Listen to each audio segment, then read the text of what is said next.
how to set back tap or double tap to open Reachability on the iPhone 16 series. First, let's return back to the home screen by swiping up at the bottom of the screen. And from the home screen, tap on Settings. Now in the main settings page, you want to scroll down, and then in here, tap on Accessibility. After that, we go down and tap on Touch. Next, in here, we scroll down to the bottom and tap on Back Tap. In here, tap on Double Tap. And from here, you want to scroll down and then tap on Reachability. And that's it. Finally, you can swipe up to return back to the home screen.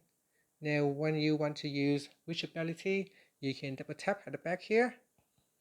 And the phone will open up Reachability, and now you can reach the top of your iPhone with one hand. So here, if I double tap on it, it will keep close Reachability, and if I double tap, it will open again. And that's it. Thank you for watching this video. Please like and subscribe to my channel for more videos.